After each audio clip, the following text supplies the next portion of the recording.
Komunikasi bagi seorang pemimpin adalah hal yang sangat penting. Komunikasi yang disampaikan menghasilkan konsekuensi, dan untuk memastikan konsekuensi sesuai dengan harapan dan tercapai komunikasi yang efektif, pemimpin perlu mempertimbangkan tujuan, strategi, dan struktur komunikasi yang akan disampaikan. Hal pertama yang dapat dilakukan untuk menyusun komunikasi yang efektif adalah dengan menentukan tujuan yang jelas.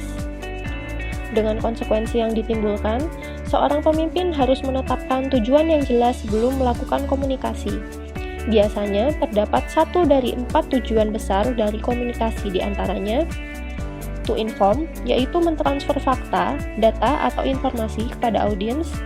2. To influence, yaitu memotivasi seseorang atau meyakinkannya untuk merasakan, percaya, atau bertindak dalam cara tertentu. To instruct, menginstruksikan seseorang dalam proses, prosedur, atau kebijakan. To engage, melibatkan seseorang dalam pertukaran ide. Clarifying the purpose, dalam menjalankan komunikasi, kegagalan sering terjadi karena kita belum memiliki cukup waktu untuk menjelaskan tujuan kita. Apapun tujuan keseluruhan dari komunikasi, kita tidak boleh khawatir untuk mengatur atau mengedit komunikasi yang sudah kita susun. Terkadang, kita perlu mematikan komputer, ponsel, dan lain-lain untuk membiarkan ide mengalir. Kita perlu mengingat bahwa mengklarifikasi tujuan kita adalah proses yang berulang. Begitu tercipta ide, kita dapat meninjau kembali tujuan komunikasi dan memodifikasinya.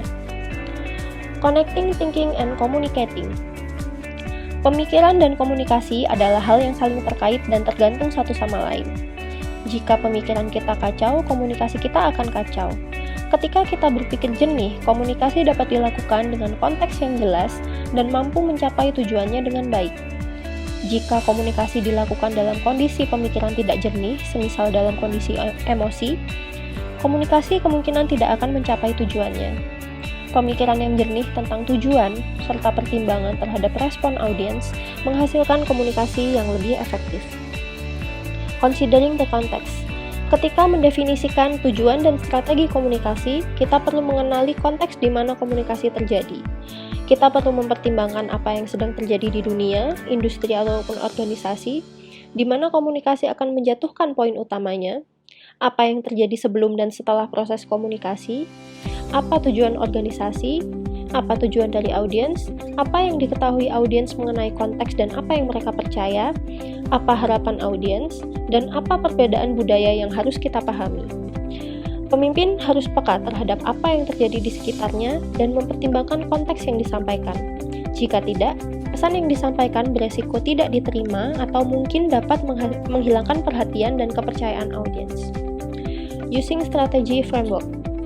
Kerangka strategi komunikasi merupakan pendekatan untuk membentuk strategi yang membantu kita untuk mempertimbangkan semua sudut dan mengantisipasi masalah yang mungkin muncul dan mengganggu penyampaian pesan yang ingin disampaikan. Kita perlu mempertimbangkan setiap komponen, yaitu tujuan, pesan, media atau forum, khalayak, umpan balik, waktu, dan komunikator. Menggunakan kerangka kerja membantu kita mengembangkan sisi how dari strategi komunikasi kita. Analyzing audiences. Menganalisa audiens merupakan hal yang paling dasar.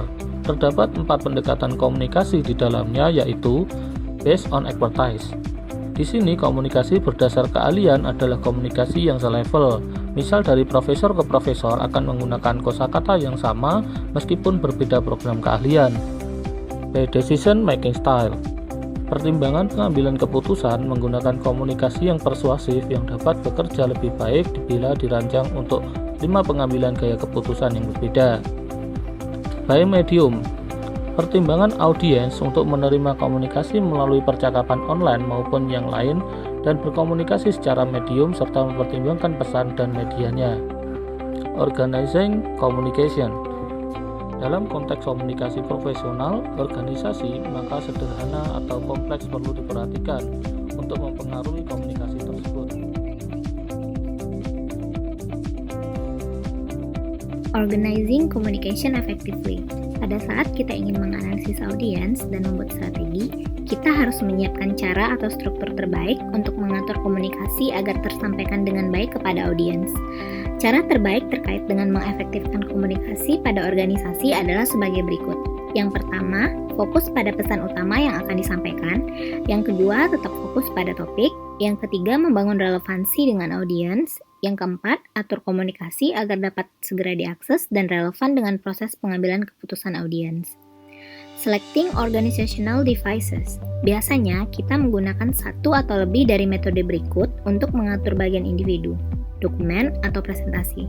Yang pertama adalah deduction, yakni kesimpulan atau rekomendasi dan fakta yang mendukung argumen tertentu.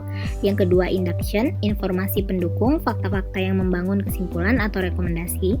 Yang ketiga, chronological, yang menggambarkan suatu proses atau prosedur atau mengaitkan peristiwa dalam urutan terjadinya sebagai sebuah narasi. Yang keempat, cause or effect, untuk membentuk suatu bentuk analisis yang kuat dan umum. Yang kelima, comparison or contrast, yakni mengkomparasi suatu kesamaan lalu perbedaan. Yang keenam, problem or solution, penjelasan tentang situasi atau masalah diikuti dengan cara untuk menyelesaikannya. Yang ketujuh, spatial, hubungan antara langkah, potongan, atau item dari satu sama lain.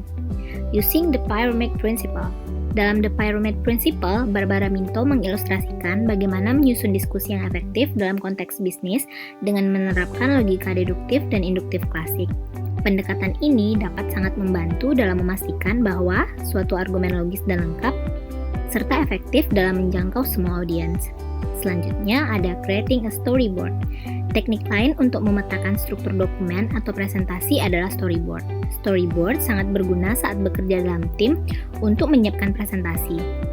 Ini memungkinkan setiap orang untuk melihat alur logis dan mendorong setiap anggota tim untuk membayangkan masing-masing gambar yang diperlukan untuk mendukung setiap ide.